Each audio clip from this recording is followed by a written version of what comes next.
A tiger for Malgudi translation in Hindi part 4। तुरंत ही वातावरण साफ हो गया और आराम मिला। काम करने वाले लोग अपनी जगहों से प्रसन्नतापूर्वक हट गए और कैंटीन के चारों ओर इकट्ठे हो गए। जग्गू उनमें सबसे आगे था। मदन ने असहाय होकर उस सबको देखा और इसका विरोध करते हुए बोला, यह अवकाश कुछ अधिक ही जल्दी हो गया। इन्होंने लेशमात्र भी काम नहीं किया है। वास्तव में उनका दोष नहीं है, परंतु हम अब उन सारी बातों में न जाएं। जब कोई कार्यकर्ताओं से काम ले रहा हो तो उसे लोचेदार भी होना चाहिए। मैं इस बात को जानता हूं क्योंकि मुझे 300 कार्यकर्ताओं और विभिन्न प्रकार के जानवरों का सामना करना पड़ता है। जिस समय कार्य करने वाले लोग अपने आप को तरोताजा करते हुए कहीं दूर थे, उस समय मदन और कैप्टन विचार विमर्श में लग गए।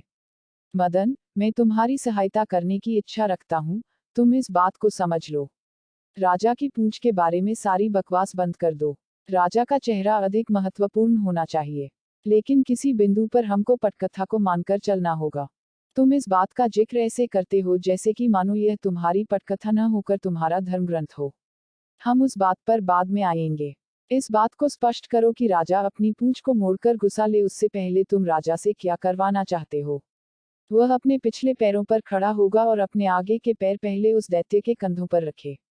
फिर वह दैत्य उसे पटक कर दूर फेंक देगा। अद्भुत विचार, कैप्टन ने टिप्पणी की। जंगली प्राणियों की संगति में इतने वर्षों से रहते हुए उसने अपना वाक्य बोलना शुरू किया और फिर वह रुक गया। क्या तुम्हें जरा भी ऐसा लगता है कि ऐसी स्वीकृति देना संभव है? यदि ज्यादा कुछ बुरा न हुआ तो इतना तो संभव है कि उस बेचारे व्यक्ति के कंधों का मांस फटकर बाहर आ जाएगा। मैं तुम्हारे भरोसे पर हूं। क्या तुम उसके नाखूनों को काट नहीं सकते हो? यह तो भयानक विचार है। ऐसा कभी नहीं हो सकता है। लेकिन वे तो फिर दोबारा उगाएंगे। ऐसा ही तो हॉलीवुड में होता है। फिर तुम हॉलीवुड में क्यों नहीं चले जाते हो? मैं एकदम 100% भारतीय फिल्म बनाना चाहता हूँ। मैंने इसे चुनौती के रूप में लिया हुआ है। तुम्हें चुनौती कौन दे रहा है? कैप्टन ने पूछा। नाखून काटने की बात छोड़ दो, यह घटित होने वाली सबसे बुरी बात नहीं है। राजा तुम्हारे दैत्य का सिर धड़ से उसी प्रकार से अलग कर देगा जैसा उसने बकरी का किया था, वह कार्य जिसकी तुम बहुत प्रशंसा कर रहे थे। मदन विचारों में खो गया था। कैप्टन ने कहना जारी रखा, मैं तुम्हें अब बता दूं, मैं उसका कोई दांत भी नहीं निकालने दूंगा। मैं ऐसी बात सोच भी नहीं सकता हूँ।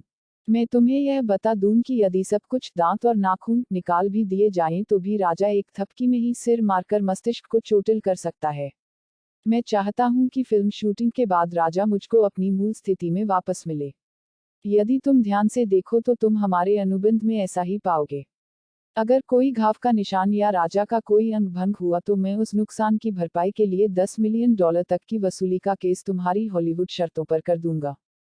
तो फिर कुछ जंगल पिक्चरों में वे क्या करते हैं कि वे अस्थायी रूप से होंठों को सिल देते हैं, बाद में टांके आसानी से हटा दिए जाते हैं। हॉलीवुड में वे ऐसा ही करते हैं। हॉलीवुड के साथ साथ वे टॉके भाड़ में जाएं।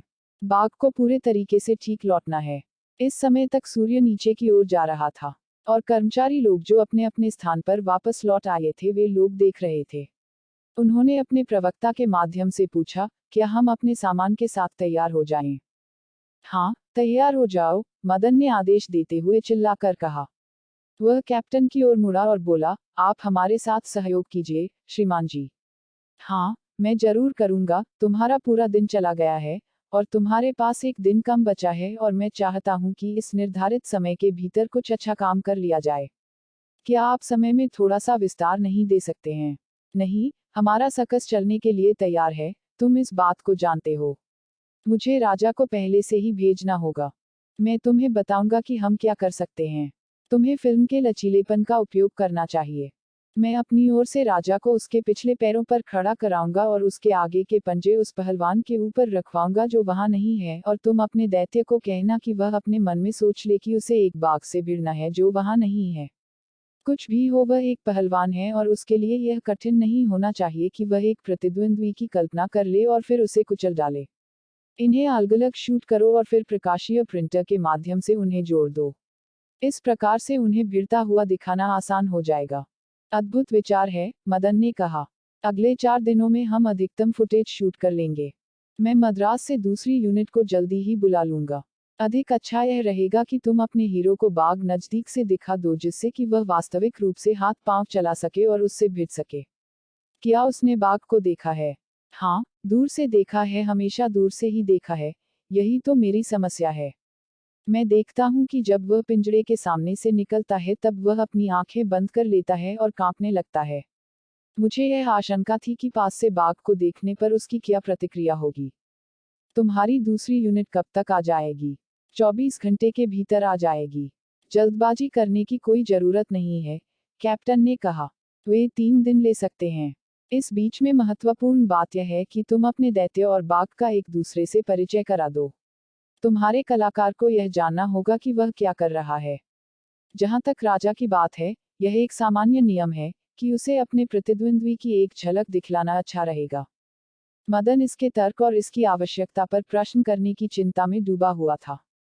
फिल्म शूटिंग के दौरान जो बहुत सी बातें और सुझाव हवा में तैरते हैं और गायब हो जाते हैं, उन्हीं सुझावों में से यह भी एक था।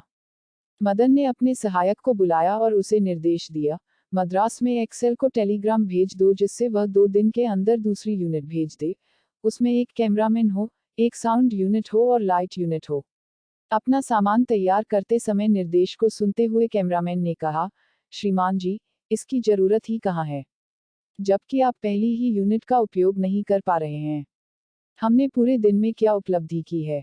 तुम्हारा प्रश्न पूछने का कोई काम नहीं है। जब तुमसे कहा जाए तब तैयार रहो, कैप्टन ने कठोरतापूर्वक कहा। कैप्टन को ऐसा महसूस हुआ कि यह मदन का समर्थन करने और उसके अधिकार को स्थापित करने का समय है, और उसने कहा, हमारी बातचीतों के प्रति अपने कानों को बंद रखो। समझ में आया? अपने कानों को केवल तभी खोलो जब तुम्हें कहा जा रहा हो। किसी भी घटना में अपने मुंह को हमेशा बंद रखो, इसी में हम सबकी मदद रहेगी। कैप्टन रिंग होने वाले तौर तरीके के द्वारा कैमरामैन डर गया और वहां से चल दिया। दूसरे लोग भी उसके पीछे पीछे चल दिए। कैंटीन तक घूमकर आने के बाद जिस गोल घेरे में जग्गू खड़ा हुआ था वहां से वह बोला, क्या मैं भी बाहर आ सकता हूँ? अरे बेचारा, इन लोगों ने तुम्हें भुला दिया है। आ जाओ। एक स्वतंत्र हुए पशु की तरह राहत की सांस लेते हुए जग्गू उस जादुई घेरे की कैद से निकलकर बाहर आया। वह मेकअप वाले कक्ष में ले जाया गया और कुछ देर बाद बिना पोशाक के, लुंगी और शर्ट पहने हुए अपने चेहरे का पेंट अलग करके बाहर आया। उसके चेहरे पर राहत का भाव था। जिस समय वह घंटों खड़े रहने के बाद अपनी टांगों को विश्राम देने के लिए बेंच पर बैठा था, उसने एक बीड़ी जलाई और संतोष के साथ उसको पिया। उसने कैंटीन में अच्छे प्रकार से खा लिया था। कैप्टन के सर्कस के व्यक्तियों में से एक जो बाघ की रखवाली के लिए था, वह उसके पास तक पहुंचा और बोला, मुखिया जी चाहते हैं कि आप आइए। क्यों? वे तुम्हें एक बिल्ली भेंट में देना चाहते हैं। एक बिल्ली क्यों? उसने बहुत ही भूलभालेपन से पूछा। जो आदमी उसे बुलाने आया था उसने जन्मदिन उपहार और ऐसी ही कुछ बातों से उसके साथ आनंद से भरी मजाकें की। वे लोग उसे गेट से होकर ले जाते हुए कैमरामैन के लिए बने हुए बाड़े में ले गए। वहां शॉट लेने के लिए चबूतरे बने हुए थे और वहां बड़े से अहाते में एक्शन को फॉलो करने के लिए कैमरा रखने को रेलिंग बनी हुई थी। उसने एक आदमी को देखा जो अपने एक हाथ में कोड़ा लिए हुए था और दूसरे हाथ में कुर्सी लिए हुए खड़ा था और आदेश दे रहा था, राजा, बाहर आ जाओ। उसने कोड़ा फटकारा और बाघ पिंजरे से कूदकर बाहर आया। चारों ओर दौड़ो, उस आदमी ने आदेश दिया। बाघ चारों ओर दौड़ा, जबकि जग्गू अत्यधिक भयभीत होकर खड़ा हुआ था। उसे अपनी आंखों पर विश्वास नहीं हो पा रहा था। मदन उसे ध्यानपूर्वक देख रहा था और बोला, यह व्यक्ति घबराया हुआ लगता है लेकिन इसे आदत हो जाएगी, चाहे भले ही हम झूठ मूठ का दृश्य फिल्मा रहे हैं। उसने आनंद के साथ उस दैत्य के पराभव को देखा। एक स्थान पर उस बाघ ने जग्गू की दिशा में गरजते हुए तेजी से अचानक उछाल मारी और बाड़े की दीवार से जा टकराया। जग्गू की चीख निकल गई, अम्मा, मुझे बचाओ। वह बहुत दिन पहले अपनी मरी हुई मां को पुकार रहा था और आंख मूंद कर टकराते हुए अपने रास्ते से बाहर आ गया। मदन कैप्टन से कह रहा था, यह एक ऐसी चीज है जिसका उपयोग तुम आपात समय में कर सकते हो, लेकिन आमतौर पर किसी जंगली जानवर को पालतू बनाने में इसका उपयोग हो सकता है। उसने एक छोटा सा उपकरण निकाला। उसे जब दबाया जाता है तो उसमें से पतली धातु की छड़ बाहर निकलती है और छूने से झटका देती है। यह एक बैटरी से काम करती है। मदन ने यह बताया, यह केवल 15 वोल्ट की है, लेकिन यह किसी भी जानवर को अच्छे व्यवहार में बनाए रखने के लिए काफी है। यदि तुम चाहो तो तुम इसका उपयोग कर सकते हो। क्या राजा के ऊपर? नहीं श्रीमान जी, कभी नहीं। मेरा कोड़ा ही पर्याप्त है। वह उस गजट नाम के उपकरण को नहीं छुएगा।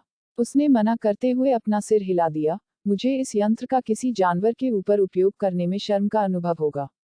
कोई भी योग्य प्रशिक्षक इस बात पर गर्व का अनुभव नहीं कर सकता है यदि वह ऐसी विचित्र मशीन के द्वारा अपने जानवर को धमकाकर कार्य करवाए और उसे पीड़ित करे। यह कोई प्रशिक्षण नहीं है। यह तो बिजली के झटके के साथ अपनी आज्ञा का पालन करवाने के लिए जानवर को आतंकित करना हो गया। कोई बात नहीं, मैं नहीं जानता हूं कि तुम्हारे कहने का क्या अर्थ है। आप ऐसा तो हमेशा ही करते रहते हैं। यदि तुम्हें इसमें अंतर नहीं दिखाई देता है, तो आगे कुछ समझाने का कोई फायदा नहीं है। मैं कोई छोटा रास्ता नहीं चाहता हूं और मैं आशा करता हूं कि किसी जानवर की जो स्वाभाविक गरिमा होती है उसे नष्ट न किया जाए। मैं इसका हमेशा ध्यान रखूंगा। यद्यपि मदन इस बात को स्वीकार नहीं कर सकता था कि कैप्टन वास्तविक रूप से इस सिद्धांत को अमल में लाता था, किंतु फिर भी वह तो उसे प्रभावशाली ढंग से बोलते रहने दे रहा था। उसने उस गजट यंत्र को एक और कर दिया। जो कुछ मुझे जरूरी है वह है आपका सहयोग। जैसा कि कैप्टन ने मनोरंजन के साथ ध्यान दिया था, उसने यह पाया कि मदन को इस शब्द का बड़ा शौक था। उसने दोहराते हुए कहा, सहयोग। सहयोग, वह तुम्हें खूब मिलेगा, लेकिन बिजली के झटके से बाघ को डरा धमकाकर या बेहोश करके नहीं। अच्छा, चलो कोई बात नहीं, यह कोड़े से ज्यादा बुरा तो नहीं है। हॉलीवुड में लोग हमेशा इसका उपयोग करते हैं। शायद आदमियों पर भी करते होंगे जिन्हें जगाए रखने की जरूरत हो सकती होगी। इस पहाड़ के बच्चे जैसे व्यक्ति के मुंह से अम्मा सुनने के आनंद में एक क्षण के लिए मैं खो गया था। वह कहाँ चला गया है? उसे भागने मत देना। अगर जरूरत पड़े तो उसे बेहोश कर दो, अपने लोगों को जग्गू के पीछे भेजते हुए मदन ने कहा। इतने विशाल शरीर वाले व्यक्ति को डर के मारे भागते हुए देखकर कैप्टन हंसे बगैर रह न सका। वह सहायता के लिए अपनी मां को पुकार रहा था। इस आदमी ने इस पर ध्यान नहीं दिया कि वह बाघ से अलग एक दूसरे बाड़े में है। उसने यह भी ध्यान नहीं दिया कि बीच में लोहे की छड़ें हैं। मैं समझता हूं उसे इन छड़ों पर विश्वास नहीं था। जब मदन के आदमी लौटकर नहीं आए तो वह चिंतित दिखलाई देने लगा। वह कहाँ चला गया होगा? उसको गए हुए अभी 5 ही मिनट तो हुए हैं। जो लोग उसके पीछे दौड़े थे वे कहाँ हैं? वे भी चले गए। ऐसा लगता है कि आज हर कोई हमें छोड़कर जाने को बहुत ही ज्यादा तैयार है। वह अपनी चिंता में असंबंधित रूप से बहकी बहकी बातें कर रहा था और प्रत्येक के ऊपर दोष लगा रहा था। कैप्टन दिखाई देने में ऊपरी तौर से इस बात का बहुत आनंद ले रहा था। यदि तुमने कैमरा चालू रखा होता और बाघ को देखकर इस दैत्य के दृश्य कैमरे में ले लिए होते तो यह बहुत ही हिट रहा होता। जबकि पूरे समय मैं यह चाहता रहता हूं कि हिम्मत वाला बने और अपने आकार को देखते हुए बाघ से जूझने वाला बने। मदन ने उदासी से भरकर कहा। तुरंत ही खोजी दल लौट कर आ गया और उसने कहा, वह कहीं नहीं मिला। तुम्हारा कहने का क्या अर्थ है? मदन ने गुस्से से पूछा। वह कोई छोटा बच्चा नहीं है जो नजर नहीं आएगा। वह किसी घास की झाड़ी के पीछे बैठा हुआ न हो। हमने प्रत्येक झाड़ी को देख लिया, हर गड्ढे और हर चट्टान को देख लिया। हम तीनों दिशाओं में 1-1 मील से भी अधिक दूरी तक चले गए। उसे मिलना ही चाहिए, नहीं तो मैं बर्बाद हो जाऊंगा, मदन ने विलाप किया। अपनी कार उठाओ और कोशिश करो, कैप्टन ने सुझाव दिया। मदन ने अपनी कार शुरू की और लापरवाही से चलाता हुआ सड़क पर चला गया। वह अपने आप से यह कहता रहा, अगर वह नहीं मिला तो मैं बर्बाद हो जाऊंगा। अपनी कार की पिछली संकरी सी सीट में एक सामान की तरह उस दैत्य को ठूस कर मदन उसे अपने साथ लेकर 1 घंटे के अंदर वापस आ गया। उसकी कार में केवल 2 दरवाजे थे और पिछली सीट पर बैठे हुए यात्री को केवल आगे वाली सीट को मोड़कर ही बाहर निकाला जा सकता था। यह किसी कैदी को ताले में बंद करने के समान था। मदन खुश और चिंतामुक्त दिखाई दे रहा था। मुझको यह पुराने मणि मंदिर में मिला। किसी अंतःप्रेरणा ने मुझसे कहा था कि वह वहीं पर होना चाहिए, दूसरे स्थान उसे नहीं छिपा सकते थे। उसने जग्गू को संबोधित करते हुए कहा, देवी तुमको नहीं बचाएगी। क्या तुम जानते हो कि वह तुम्हें क्यों नहीं बचाएगी? क्योंकि तुमने मुझको धोखा देने की कोशिश की। देवी उन लोगों को पसंद नहीं करती है जो धोखा देने की कोशिश करते हैं। मुझे बाघ पसंद नहीं है, जग्गू बोला। हमें इस बात की परवाह नहीं है कि तुम्हें क्या पसंद है और क्या पसंद नहीं है, मदन ने कहा। तुम मेरे अनुबंध के अंतर्गत हो। समझौते पर हस्ताक्षर करने से पहले ही मैंने तुमको कहानी बता दी थी। यदि अब तुम एक काया आदमी की तरह व्यवहार करोगे, तो मैं तुम्हें पुलिस के सुपुर्द कर दूंगा। लेकिन मुझको यह पता नहीं था कि यह एक बड़ा बाघ होगा। इसने तो मुझको मारने की कोशिश की थी। क्या तुमने अपने और बाघ के बीच में उन छड़ों को नहीं देखा था? हम इस बात का ध्यान रखेंगे कि यह तुमको नहीं छुए। तुम सुरक्षित रहोगे। जग्गू की आंखों में आंसू आने की हालत हो रही थी। मुझे छोड़ दो, श्रीमान जी, मैं इसके लिए ठीक नहीं हूँ। मुझे अपने गांव वापस जाने दो। मैं अपनी ताकत का प्रदर्शन करूंगा और अपनी जीविका कमाऊंगा। मदन ऐसी सारी प्रार्थनाओं से अप्रभावित रहा। वे तुम्हें जंजीरों में बांध कर रखेंगे और तुमसे पत्थर तुड़वाएंगे।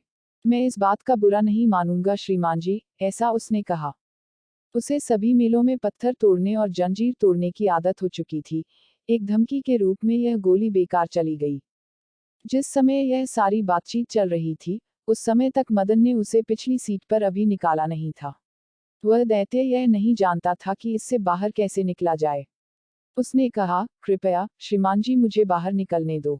मेरे घुटने दर्द कर रहे हैं, मैं यहाँ नहीं बैठ सकता हूँ। जब इस बात का कोई प्रभाव नहीं पड़ा, तब वह बोला, मैं उठ चुका हूँ। वह इस बात का संकेत दे रहा था कि उसे अपने आप को आजाद करना है। मदन ने दरवाजा खोला, सीट को आगे की ओर धक्का दिया और उसे धक्का मारकर कार से बाहर निकाला। वह दैत्य बाहर निकला और एक झाड़ी की ओर भागा। मदन चीखा, यदि तुम दोबारा मुझसे चाल चलने की कोशिश करोगे, तो मैं बाघ को पिंजरे से बाहर निकालकर छोड़ दूंगा और उसे तुम्हारे पीछे लगा दूंगा। उसने उसका पीछा करने के लिए 2 आदमियों को निर्देश दिया। जब वह 2 अंगरक्षकों के साथ लौटकर आया तब मदन ने कहा, तुम्हें मेरे साथ सहयोग करना चाहिए और मैं तुम्हें धनवान बना दूंगा, मैं तुम्हें एक प्रसिद्ध व्यक्ति बना दूंगा। तुम्हारी फोटो दीवारों पर और अखबारों में होगी। लोग अपनी अपनी नोटबुक्स तुम्हारे सामने करेंगे और तुमसे हस्ताक्षर करने की प्रार्थना करेंगे। नहीं श्रीमान जी, मुझे लिखना या पढ़ना कभी नहीं सिखाया गया। अगर लोगों ने मुझे किसी स्कूल में डाल दिया होता तो मैं कुछ अलग ही हो गया होता। मुझे बाघ पसंद नहीं है। कृपया मुझे बचा लो। तुमने एक समझौते पर हस्ताक्षर किए हैं या शायद अपना बायां अंगूठा लगाया है। जिस समझौते में तुम इस बात से राजी हुए थे कि तुम बाघ के साथ काम करोगे। लेकिन मैं तुम्हें बता दूं, तुम्हें बाघ के पास आने की जरूरत नहीं पड़ेगी। मैं ध्यान रखूंगा कि तुम्हें चोट न लगे। यह भी याद रखो कि बाघ ही सब कुछ नहीं है, यह तो केवल एक हिस्सा है। मैंने एक ऐसी कहानी लिखी है जिसमें तुम एक बाघ को पटक देते हो, उसे मार डालते हो और फिर इसके बाद एक सुंदर सी लड़की से तुम्हारी शादी होती है। मुझे विश्वास है तुम्हें यह पसंद आएगा। वह भयभीत हो गया। अरे नहीं, मैं विवाहित हूँ। मैं जो कुछ भी कमाऊंगा, मैं उसे पैसे देने के लिए वापस गांव जाऊंगा। ठीक है, तुम उसके लिए ढेर सारा पैसा ले जा सकते हो। मदन के इशारे पर उसके अंगरक्षक लोग उसे वहां से दूर ले गए और द्विपत्नी विवाह के बारे में खूब सारी मजाकों का आनंद लेते हुए उसे अपनी संगति में बनाए रखा। वे उस स्थान विशेष के एक एकांत स्थान पर उसे ले गए और बोले, हमारे बॉस के पास तुम्हारे लिए एक सुंदर दुल्हन है। और फिर भी तुम भागने की कोशिश करते हो। जग्गू भयभीत हो उठा, अरे, मैं ऐसा नहीं कर सकता हूँ, मेरी पत्नी। अरे हाँ, तुम्हारी पत्नी। जो कुछ वह कहती रहे उस पर ध्यान ही मत देना। वह एक देहाती लड़की है, लेकिन हमारे बॉस ने तुम्हारे लिए एक राजकुमारी सुरक्षित कर रखी है। अरे तुम्हें इन सारी बातों के साथ निर्वाह करना ही होगा, चाहे तुम उन्हें पसंद करो या न करो। तुमने एक समझौते पर हस्ताक्षर किए हैं। क्या तुम इस बात को नहीं जानते हो कि किसी फिल्म स्टार की कम से कम 2 पत्नियां होनी चाहिए? यह सरकारी आदेश है, किसी दूसरे ने कहा। गांव में हमारी छोड़ झोपड़ी है। जग्गू ने प्रार्थना भरे स्वर में कहा। तुम धनवान होने जा रहे हो और तुम 2 पत्नियों के लिए 2 मकानों का इंतजाम कर सकते हो। तुम आधी रात तक एक पत्नी के साथ सो सकते हो, फिर तुम उठ जाओ और कार में बैठकर दूसरी के पास जाओ और आधी रात उस दूसरी के साथ रह सकते हो। तुम भाग्यशाली व्यक्ति हो। मेरी पत्नी इसे पसंद नहीं करेगी। मुझे 2 पत्नियां नहीं चाहिए। तब तक इंतजार कर लो जब तक तुम दूसरी वाली को देखो। तुम उसे बाघ से बचाओगे और वह तुम्हें अपना स्वामी कहकर बुलाएगी। वह तुम्हें अपना रखवाला कहेगी और तुम्हारी परेशानी के लिए तुम्हें अपना प्यारा कहेगी। जग्गू दुखी दिखाई पड़ रहा था और भविष्य में सफलता के वे डरावने अवसर जो उसके सामने पड़े हुए थे उन पर वह दुखी होकर विचार कर रहा था। उसने एक बीड़ी सुलगाई और उस बात के ऊपर विचार किया। नहीं, नहीं, उसने अपने मन में कहा, मैं एक बाघ को स्वीकार नहीं कर सकता हूँ। यह सब कुछ भाग्य की तरह लिखा हुआ है, कुछ भी बदलाव नहीं हो सकता है, उन्होंने उस पर ताना मारते हुए कहा। उसकी न जाने कितने बार रिहर्सल की गई और कुश्ती लड़ने के दांव पेंचों से निकाला गया। जो कुश्ती एक अनदेखे बाघ के साथ हो रही थी, मदन खुद भी प्रदर्शन करते करते थक गया था। वह कैमरे की सीमा से अलग हटकर उन भाव भंगिमाओं को सिखा रहा था जिनकी नकल उस दैत्य को उस समय करनी थी जिस समय कैमरा शूटिंग कर रहा हो।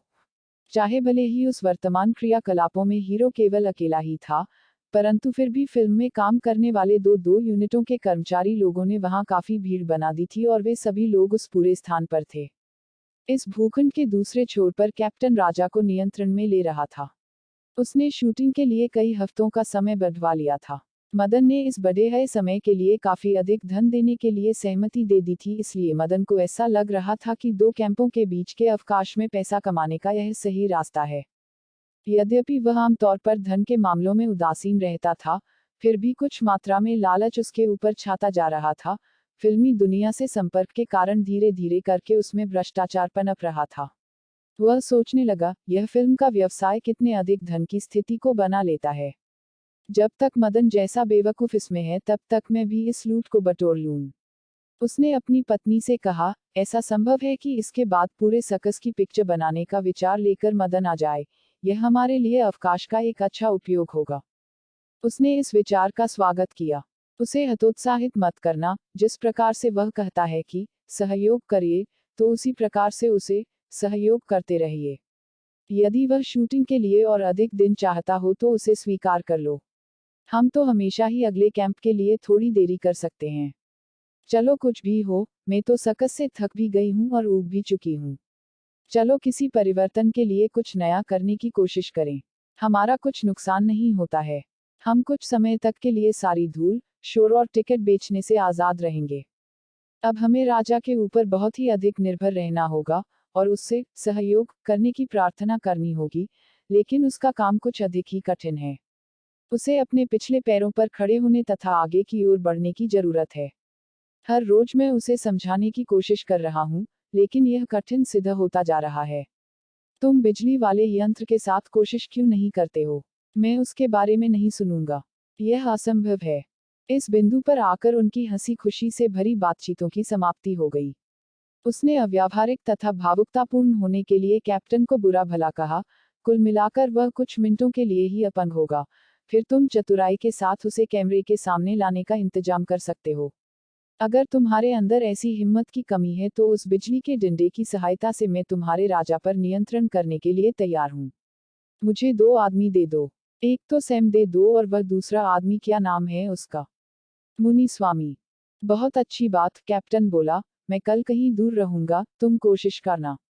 यही तो मेरे कहने का मतलब है, उसने कहा। तुम अपने काम में मन लगाया करो, वह बोला। यदि तुम समय नहीं बिता पाती हो तो जाकर उस झूले पर गिरो और कोई उपन्यास पढ़ो। अगर बिना काम के तुम्हें नीरसता महसूस होती है तो तुम लिवडेल जाकर लड़कों को देखते हुए एक सप्ताह क्यों नहीं गुजाराती हो, जिससे कि तुम आजाद होकर रह सको। तुम्हें हमेशा ही मेरी उपस्थिति झुंझलाहट महसूस कराने वाली लगती है। हमेशा नहीं लेकिन कभी कभी। तुम चाहे जो कुछ भी करना चाहो सो करो, लेकिन मेरे जानवरों से दूर रहो। वे तुम्हारी आज्ञा नहीं मानेंगे क्योंकि तुम मेरी पत्नी हो। आहा आहा, तुम तो बड़े विनम्र हो, क्या तुम ऐसे नहीं हो? मुझे यह जरा भी पसंद नहीं आ रहा था। हर रोज मुझे एक ही काम बार बार करना पड़ रहा था। कोड़ा और कुर्सी काम में लेने के लिए पीछे रखे हुए थे। अलग अलग प्रकार के लोगों की भीड़ वहां चारों ओर थी, बाड़े के बाहर भी थी। वह भीड़ मुझे एक ऐसा कार्य करते हुए देख रही थी जिस कार्य को मैं कभी समझ ही नहीं पाया। सर्कस के घेरे में भी बहुत सारे लोग होते थे, लेकिन वे सब उस शो में सहायता करते थे। वे कैप्टन के आदेशों का पालन करते थे। शो के लिए जिस किसी भी चीज की आवश्यकता होती थी उसे वे लेकर अंदर आते थे और कार्य पूरा होने के बाद उसे दूर ले जाते थे। वे धीरे धीरे चलते थे और कभी अधिक नहीं बोलते थे, लेकिन यहाँ तो ऐसे लोग थे जो पूरे समय एक दूसरे को आदेश देते रहते थे। कैमरे पर खड़ा हुआ एक व्यक्ति हर किसी को आदेश देता रहता था और वह हर समय जोर की आवाज में चिल्लाता रहता था, और बाईं ओर, नहीं इतना अधिक नहीं, पीछे चलो, लाइट। जब वह कहता था लाइट तो चकाचौंध कर देने वाला प्रकाश उत्पन्न होता था। सर्कस में जिन चीजों का मुझे अभ्यास हो चला था, वे सारी अच्छी चीजें यहाँ से गायब थी। वहां एक आदमी अपनी ड्यूटी करता था और फुर्ती से वापस अपने घर चला जाता था। बैंड का संगीत होता था, चारों ओर कुर्सियों पर बैठे हुए स्त्री और पुरुष होते थे और उनकी आवाजें और रोशनी बहुत ही अच्छी होती थी और वह किसी के जीवन का हिस्सा बन गई थी। लेकिन यहाँ तो घेरे के बाहर ये लोग ऐसे व्यवहार करते हैं जैसे कि मानो इन्हें बुखार चढ़ा हुआ हो। कैमरामैन कैप्टन को भी आदेश दे रहा था। वह लगातार रूप से उससे स्थिति बदलने के लिए और उस स्थान से हटने के लिए कह रहा था। कैप्टन, यदि तुम चाहते हो कि इस दृश्य में बाघ अकेला हो, तो तुम्हें पीछे कदम हटा लेने चाहिए और रेंज के बाहर से ही बाघ को व्यवस्थित करना है। कैप्टन उसकी बात मानने के लिए विनम्र हो गया था। यह अविश्वसनीय लग रहा था कि वह दूसरों से आदेश प्राप्त कर रहा था। मेरी समझ में यह नहीं आ सका कि उसे क्या हो गया है। वह अपने कोड़े को कड़कड़ाता और मुझे अपने पिंजड़े से बाहर निकालता और आदेश देता, ऊपर करो, ऊपर करो। हर बार ऐसे ही कहता था और मेरी टांगों में मारता था। आखिरकार मैं उन टांगों को ऊपर उठा लेता था। धीरे धीरे करके उसने मुझे पीछे की ओर झुकने तथा ऊपर उठने के लिए मजबूर कर दिया। यह मेरे लिए एक भयंकर और बहुत ही दर्द से भरा हुआ परीक्षण इम्तिहान था, और मैं हमेशा ही पीछे की तरफ या आगे की तरफ गिर पड़ता था, और इस प्रकार से मुझे खरोंचें लगती रहीं। और पूरे समय वह कैमरामैन कुछ न कुछ चिल्लाता रहा और अपने सुरक्षित स्थान से शूटिंग करता रहा। वह कभी संतुष्ट नहीं होता था, और मुझसे चाहता था कि मैं दोहराता रहूं, सुधार करता रहूं, और अधिक सुधार करूं तथा दोहराऊं। मेरा कैप्टन आंख मूंदकर उसके आदेशों का पालन कर रहा था, कोड़े मार रहा था और चिल्ला रहा था। ऐसा दिन प्रतिदिन होता ही रहा। वे लोग न तो मुझे आराम देते थे और न ही मेरे ऊपर दया दिखाते थे। कैप्टन की अपने ऊपर पकड़ और उसका आत्मसम्मान समाप्त होता जा रहा था। अक्सर मदन देखने के लिए आ जाता था। वह कैमरामैन के साथ मिलकर अपने निर्देश देता था। इन दोनों के बीच में कैप्टन गुलाम सा हो गया प्रतीत होता था। मदन जितनी अच्छी सजनता दिखाया करता था, अब तक वह सब जा चुकी थी। वह धीरे धीरे करके हावी होता जाता था। वह अक्सर उस धन के बारे में बोलता था जो धन वह दे चुका था, और अक्सर वह अपने इस जोखिम भरे काम को एक बड़ी भूल कहता था। कैप्टन फिर भी शांत बना रहता था। वह बोला, बकवास मत करो। यह एक अत्यधिक रूप से बुद्धिमान बाघ है, परंतु तुम उससे असंभव कार्यों की मांग करते हो। मैं केवल वही आशा करता हूं जिसके लिए हमारी बातचीत के समय तुमने खुद सुझाव दिया था। मैंने ऐसा कभी नहीं सोचा कि तुम्हारे जैसा काबिल आदमी कभी असंभव बातों का सुझाव देगा। इस प्रकार से उनकी बातें चलती रहीं। शीघ्र ही उन्होंने मुझे मेरी पिछली टांगों पर खड़ा करने के लिए एक तरीका निकाल लिया। जब कैप्टन ने मुझे पिंजरे से बाहर निकाला तो मैंने अपने सामने एक मेमने को लटकते हुए पाया। जैसे ही मैं उस तक पहुंचा वैसे ही वह मेमना धीरे से ऊपर उठ गया। अब मुझको इसमें दिलचस्पी हो गई, और मैंने इस तक पहुंचने की कोशिश की। यह इतने धीरे धीरे ऊपर उठा कि मुझे ऊपर की ओर खड़ा होना पड़ा और अपने संतुलन को बनाए रखने के लिए कोशिश करनी पड़ी, और फिर यह और अधिक ऊंचा उठकर मेरी पहुंच से बाहर हो जाता, और मैंने अपनी ओर से कितना ही जोर लगा लिया लेकिन मुझे कोई फायदा नहीं हुआ। चाहे भले ही मैंने अपने आप को पूरा फैला लिया और एक आदमी की तरह खड़ा हो गया और आगे की ओर गिर पड़ा। किसी भी प्राणी को स्थिरता के लिए 4 पैरों के सहारे की आवश्यकता होती है। किसी प्रकार से आदमी लोग 2 पैरों पर संतुलन बनाते हैं। यह केवल कठिन ही नहीं है बल्कि किसी 4 पैर पर चलने वाले जानवर के लिए अपमानित होने की भी बात है। आप बहुत ही अधिक नंगे दिखाई पड़ेंगे। तभी तो इसमें कोई आश्चर्य की बात नहीं है कि आदमी लोग अपने कमर वाले हिस्से को ढकते क्यों हैं। जिस समय उन लोगों ने मुझे खड़े होने के लिए भोजन का लालच दिखाया था, उस समय कैमरा मेरे कार्य के पीछे पीछे अपना काम कर रहा था। यह कार्य तब तक दोहराया गया जब तक कि मैं इससे परेशान हो उठा। यह नीरस और थकान भरा हुआ कार्य था। यह कार्य सुबह से रात तक चलता रहता था और कभी कभी चकाचौंध कर देने वाली रोशनी के साथ रात में भी चलता था। मैं हताश हो चला था। एक बार दिन की शुरुआत होने के समय मैंने अपने सामने उस लटकते हुए मेमने पर ध्यान देने से इनकार कर दिया। मैंने उसे देखा और बहुत ही उदासीनता भरे भाव से देखा, लेकिन कैप्टन मुझे ऐसा नहीं होने देना चाहता था। अगर मेरे पास बोलने की क्षमता रही होती, तो मैंने यह कहा होता, कृपया आज मुझे इससे बाहर ही रखो, मैं थक चुका हूँ। लेकिन मैं केवल गुर्रा सकता था और गरज सकता था। उसने अपने बहुत सारे कोड़े लगाए और बहुत चिल्लाया, परंतु ये सब बातें मुझे उस पिंजड़े से बाहर नहीं निकाल पाई। परंतु अब एक ऐसी बात घटित हुई जिसका अनुभव मुझे पहले कभी नहीं हुआ था। उसने अपने कोड़े को अपनी बगल में दबाया और एक नई तथा कुछ अलग सी वस्तु लाया, जिसमें धातु की एक जीभ बाहर निकली। उसके छूने भर से मुझे ऐसा महसूस हुआ कि एक अजीब प्रकार के दर्द के साथ मेरी आंखें बंद हो गईं और मैं असहाय हो गया, और मैं पिंजरे से बाहर भागा। कोई ऐसी चीज होती जिसकी सहायता से उस खतरनाक जीभ के स्पर्श से बचा जा सकता। मैं केवल मात्र पिंजरे के बाहर जमीन पर गिर पड़ा था। पिछले दिन के लटकते हुए मेमने को पकड़ने के लिए उछलने कूदने के कारण मेरी टांगें दर्द कर रही थी।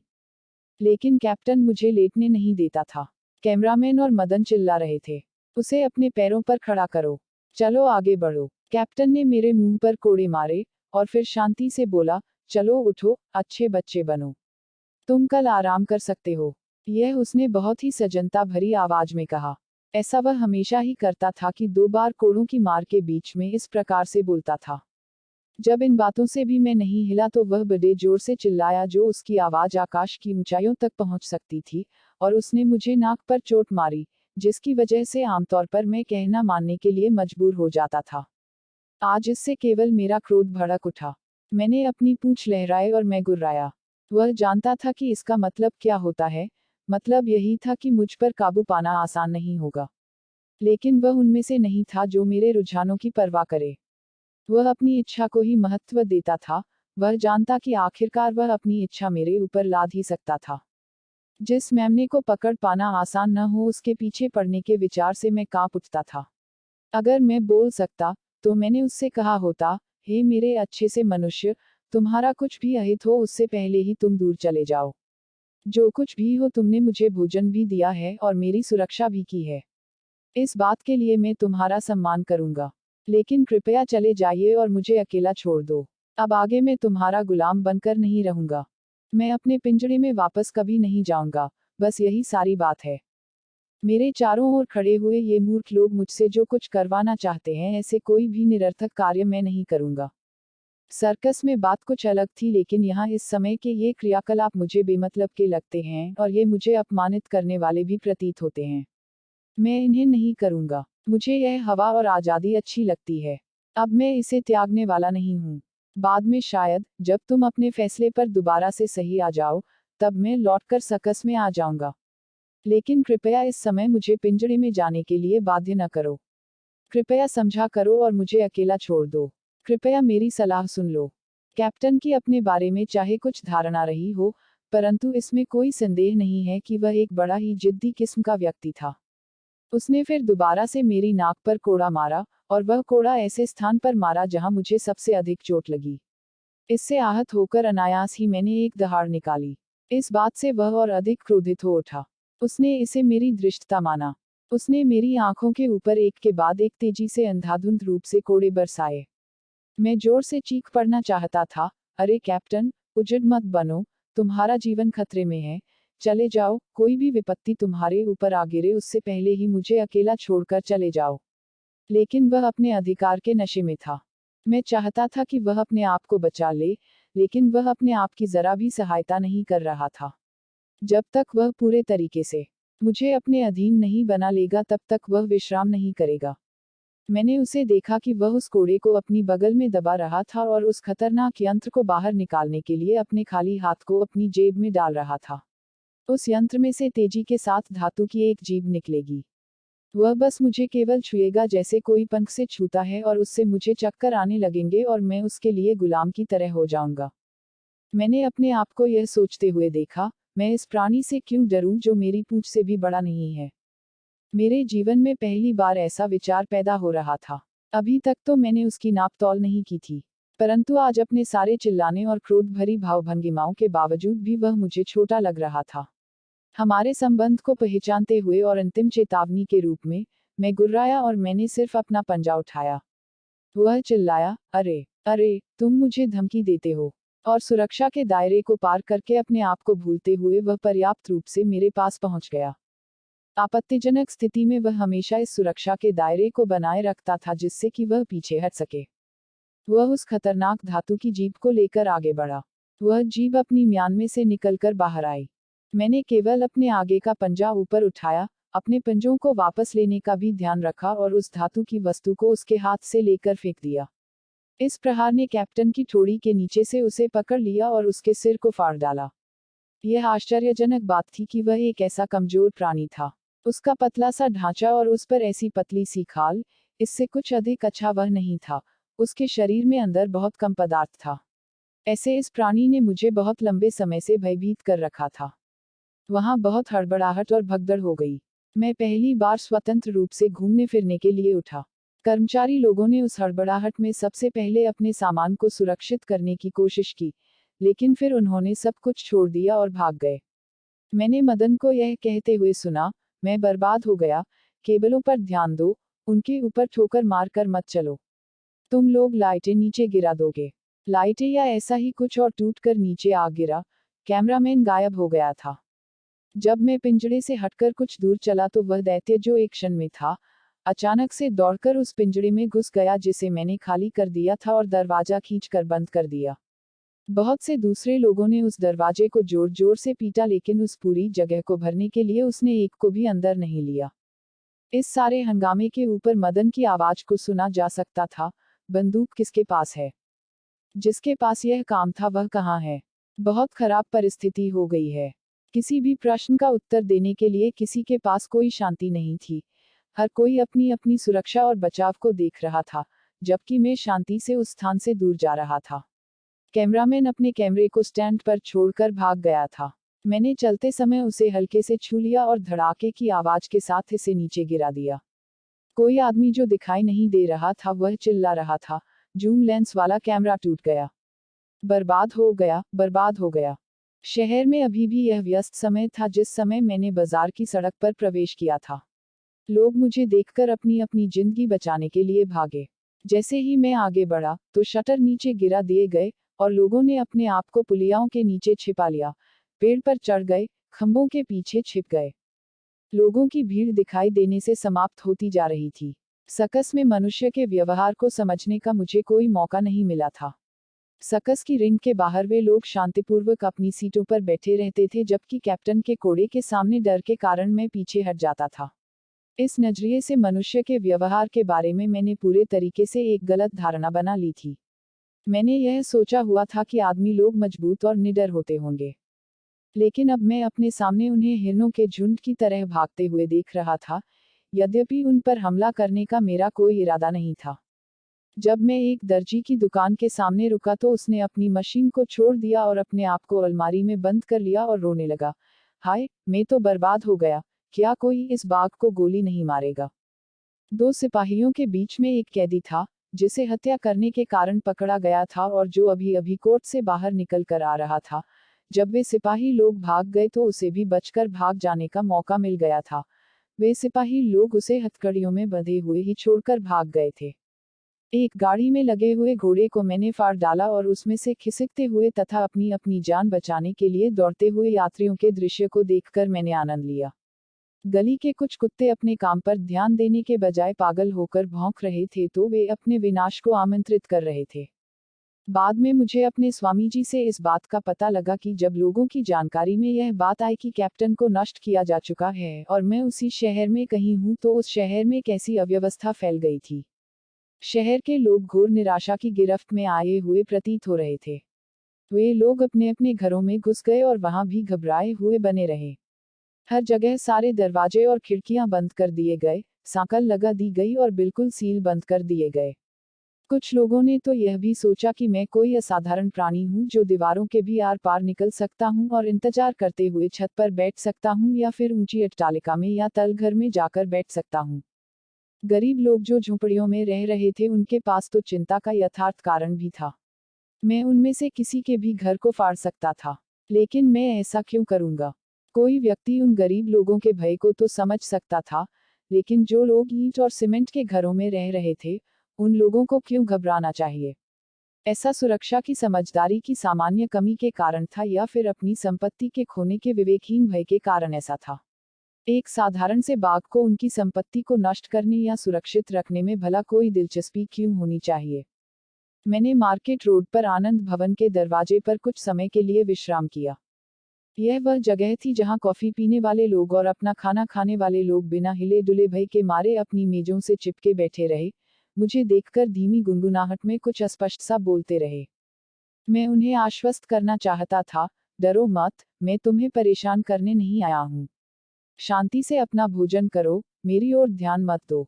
तुम जो मेरे सबसे पास हो, तुम तो धन रखने वाले डिब्बे से चिपके हुए हो, तुम भय से उत्साहहीन हो गए हो, तुम तो सांस लेने में भी भयभीत हो रहे हो। चलो कोई बात नहीं, अपना पैसा गिनो यदि तुम चाहो तो।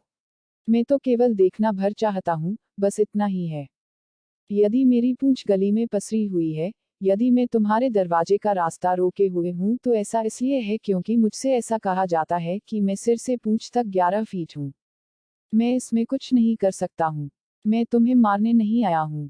मैं बहुत ही तृप्त हूँ। रास्ते में मुझे एक हरा भरा चरागाह मिल गया था जो मेरे भोजन से भरा हुआ था।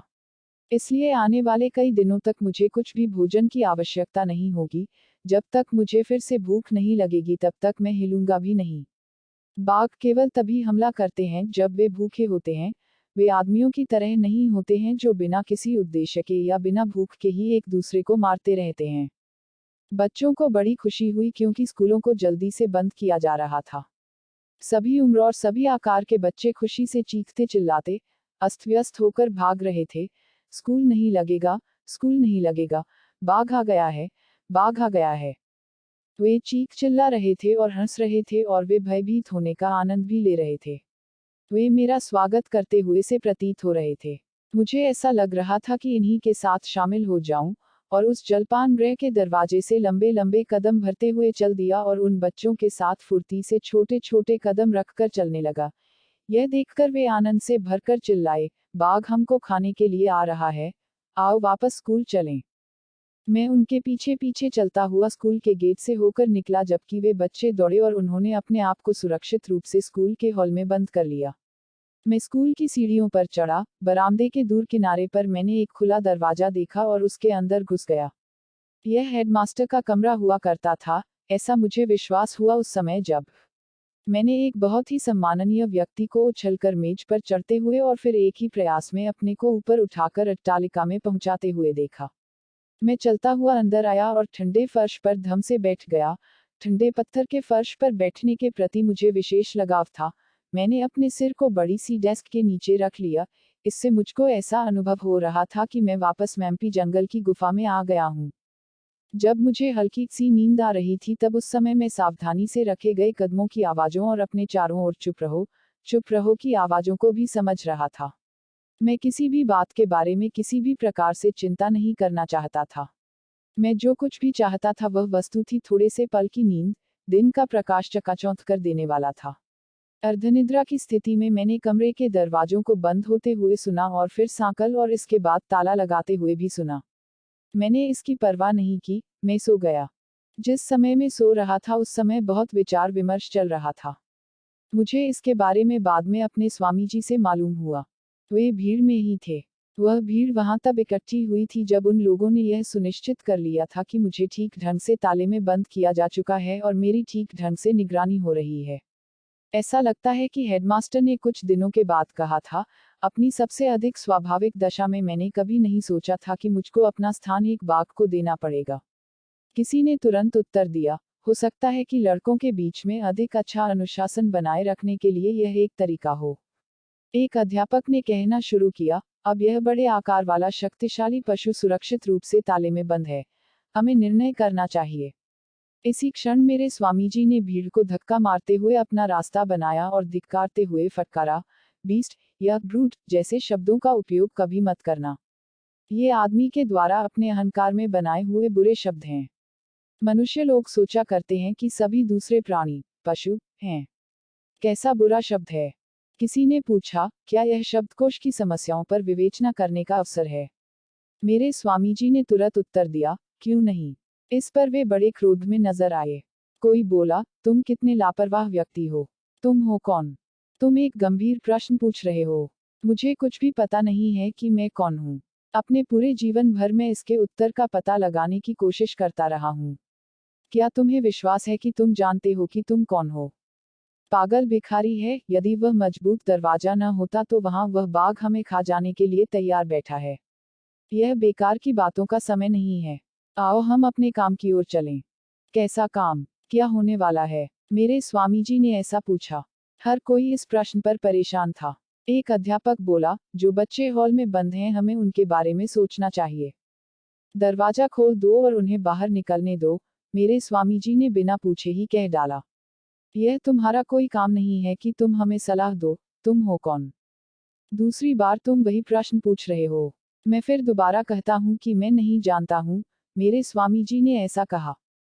स्कूल परिसर से बाहर निकलो, एक वह आदमी बोला जो हेडमास्टर की अनुपस्थिति में उसकी जगह कार्य करता था। तुम्हारा यहाँ कोई काम नहीं है। हम यहाँ हर प्रकार के घुसपैठियों को नहीं रख सकते हैं। क्या बाघ तुम्हारे आमंत्रण पर आया था? मेरे स्वामी जी ने पूछा। हमको गंभीरतापूर्वक यह सोचना है कि अब हमें क्या करना है। कृपया हमें अकेला छोड़ दो। चले जाओ, मैं कहता हूँ, उस कार्यवाहक हेडमास्टर ने ऐसा आदेश दिया। इस पर स्वामी जी ने कहा, हेडमास्टर के आदेश का पालन उसके स्कूल में होना ही चाहिए, चाहे भले ही वह कार्यवाहक ही हो। और फिर वे उस बरामदे के दूर अंतिम छोर तक पीछे खिसक कर चले गए। चले जाओ, वे सब चिल्लाए। मैं यहीं ठहरूंगा, लेकिन वायदा करता हूं कि तुम्हारे सलाह मशवरे में परेशान नहीं करूंगा। डॉट डॉट डॉट डॉट उद्धरण चिन्ह। और जब मेरे स्वामी जी उन पर निगरानी रखने के लिए दूर कोने में पीछे चले गए, उन्हें इस बात पर ध्यान रखना था कि वे लोग बाघ की समस्या को किस प्रकार से हल करने जा रहे हैं। वे लोग निरंतर रूप से अपने अपने सिरों को घुमाते थे और चुपचाप से उनके ऊपर निगाह डालते थे। उनकी उपस्थिति में बात करने में वे लोग परेशानी का अनुभव कर रहे थे, परंतु साथ ही साथ उन्हें बाहर चले जाने का आदेश देने में भी कठिनाई पा रहे थे। अब हमें अगला कदम लेने का निश्चय करना है। हाँ, हाँ, उसके सहायक अध्यापकों ने एक साथ मिलकर कहा। इसको शूट करने के लिए हमें किसी को बुलवाना चाहिए। हमारे शहर में बंदूक किसके पास है? हर कोई गहन सोच विचार में पड़ गया। उस संस्था में सबसे अधिक व्यवहारिक बुद्धि वाला व्यक्ति, जो कि गणित का अध्यापक था, वह बोला, मुझे विश्वास है कि पुलिस के पास बंदूक होगी। किसी को भेजो जो सुपरिंटेंडेंट को बुला लाए। मैंने अपनी नींद में करवट बदली होगी और किसी फर्नीचर को लुढ़का दिया होगा, और ऐसा प्रतीत हुआ कि इससे वे और भी अधिक भयभीत हो गए थे। वे सब चिल्लाने लगे, चलो यहाँ से चलें, यह शायद दरवाजे को तोड़कर खोलने की कोशिश कर रहा है। और हताश होकर पीछे की ओर हटना शुरू कर दिया। ऐसा देखते हुए मेरे स्वामी जी ने कोने से ही चिल्लाते हुए कहा, वह दरवाजा नहीं खोल सकता है। उसके हाथ नहीं होते हैं। यह तो केवल कुछ फर्नीचर है जो। इस बात पर लोगों ने उसे घूर कर देखा और बोले, अगर तुमको यहीं पर रहना है, तो हमारी बातचीत में व्यवधान न डालने की चिंता रखो। शांत और बुद्धिमान होने के कारण मेरे स्वामी जी ने केवल इतना ही कहा, बहुत अच्छी बात, मैं व्यवधान नहीं डालूंगा। अब गणित के अध्यापक ने कहा, बाघ को संभालने के लिए क्या मैं पुलिस को बुला दूं? एक दूसरे अध्यापक को इस बात में संदेह पैदा हो रहा था। मुझे यह संदेह है कि क्या यह पुलिस का मामला है। किसी कानून को तो तोड़ा नहीं गया है। क्या यह बात कानून से सही है कि एक बाघ को सार्वजनिक मार्ग पर खुला रहने दिया जाए? किसने इसको खुला छोड़ दिया? किसी ने नहीं। यह अपने आप आ गया। सर्कस वाला आदमी जिम्मेदार है, लेकिन वह तो मर चुका है। उन्हें सार्वजनिक सुरक्षा को खतरे में डालने के लिए फिल्म प्रोड्यूसर को गिरफ्तार करना चाहिए। वे लोग कहाँ हैं? वे सब गायब हो गए हैं, बाघ के सामने से भाग गए हैं। अपना टूटा हुआ कैमरा भी ले गए हैं। अब हम उनके पीछे नहीं जा सकते हैं। मुझे इसमें भी आश्चर्य नहीं होगा कि बाघ उन सबको खा गया होगा।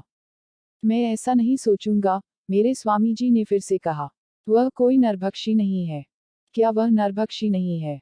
क्या तुमने उसकी परीक्षा ले ली है?